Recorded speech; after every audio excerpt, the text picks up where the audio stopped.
Y me da mucho gusto recibir en este espacio a Leopoldo Maldonado, director de la Oficina para México y Centroamérica de Artículo 19. Leopoldo, ¿cómo estás? Muy buen día. Muy buen día, Mario. Muchas gracias por el espacio y un saludo a tu auditorio. Al contrario, Leopoldo, a ver, la pregunta, ¿qué ha pasado con el famoso protocolo de protección a periodistas después de toda la violencia que hemos visto, no nueva, pero que se ha mantenido y se ha recrudecido en este año? Mira, Mario, hay un proceso de discusión, una serie de foros de consulta que justo iniciaron el 17 de enero, 7 días después del asesinato de José Luis Gamboa en Veracruz y en el contexto del asesinato de Margarito Martínez en Tijuana, para discutir una nueva ley o la probabilidad o pertinencia de una nueva ley general de protección para personas defensoras de derechos humanos y periodistas. ¿Cuál es la diferencia con la actual? Que esta ley obligaría a la Federación, a los estados y a los municipios, a diferencia de la ley hoy vigente que creó el mecanismo federal y que no necesariamente obliga en el nivel estatal y municipal.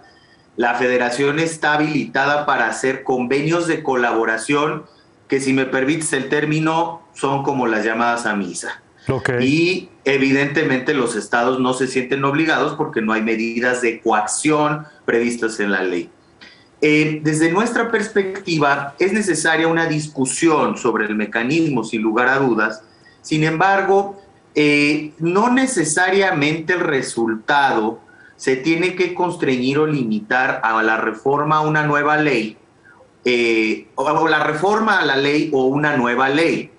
Lo que hemos tratado de poner sobre la mesa diversas organizaciones de la sociedad civil, periodistas y personas defensoras de derechos humanos que participaron en la Ciudad de México, y la semana pasada, por cierto, también se llevó a cabo un foro en Oaxaca, es que haya apertura a que, si del resultado de estos trabajos se considera más bien que se requiere una política pública integral, una serie de medidas institucionales internas, dotar de más recursos, de más capacidades al Estado mexicano a través del presupuesto, a través de personal capacitado, la articulación entre las diferentes instancias públicas como de procuración de justicia y atención a víctimas, pues evidentemente eso se pueda materializar, sí, en una ley, pero en otra serie de medidas. Ya. Lo que nos preocupa es que con la ley se quiera simplemente salir del paso. Atender a la cultura política mexicana de que el cambio en la ley es en automático un cambio en la realidad es un absurdo. Además de que la ley requerirá para su implementación mínimo 2 años para comenzar a ver resultados. Oye, y en ese sentido, Leopoldo, sin entrar a los detalles de cada caso en particular, ojalá otro momento podamos hacerlo, pero ¿te parece que se está persiguiendo los casos de homicidios, insisto, más allá de uno que otro, que ha recibido más atención y que aparentemente hay personas detenidas y que se tendrá que acreditar, por supuesto, que sean las personas responsables? ¿Ves un tratamiento diferente o ves una respuesta solamente en algunos casos en función de la presión social? Mira, hubo la movilización de elementos del Ejército, la Marina, la Guardia Nacional, la ahora Central Nacional de Inteligencia, Exicen, para atender los casos de Tijuana.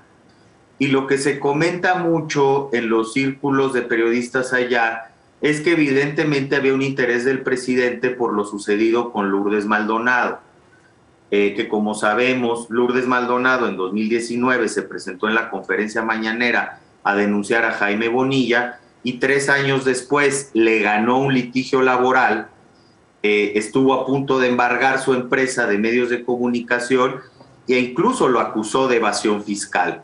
Entonces había un foco sobre el exgobernador de Baja California y precisamente llamó la atención la gran movilización que dio el gobierno federal para acompañar este caso junto con la Fiscalía de Baja California. No sucedió lo mismo en los otros casos, eso hay que destacarlo, Mario. De hecho, hay denuncias que en el caso de Roberto Toledo asesinado a principios de febrero, que Zitácuaro, Michoacán, no hay ni siquiera apertura de la Fiscalía Local para avanzar, e incluso están señalando complicidad con los asesinos. Entonces es muy desigual la atención que están recibiendo los casos, por lo menos desde el nivel federal. Ya. Bueno, pues vamos a seguir atentos al tema. Leopoldo, yo te agradezco como siempre la oportunidad de platicar y si nos lo permites lo seguiremos haciendo en este espacio. Claro que sí, Mario. Muchas gracias por el espacio. Gracias a ti, Leopoldo Maldonado, y me parece fundamental lo que nos decía. La ley sí, pero no solo la ley, porque cambiar las cosas en el papel no cambia la realidad, lo dijo muy claro, y eso pues no nos puede confundir cuando continúan las agresiones a periodistas. Nosotros nos vamos, pero les dejamos, por supuesto, con toda nuestra promoción aquí en Foro TV. Yo soy Mario Campos, le agradezco su complicidad de cada domingo. Gracias a las personas que forman parte de esta comunidad, que tuve oportunidad de saludar a algunas en estos días. Gracias por acompañarnos y los esperamos la próxima semana en punto de las 11 de la mañana. Que tengan ustedes una magnífica semana.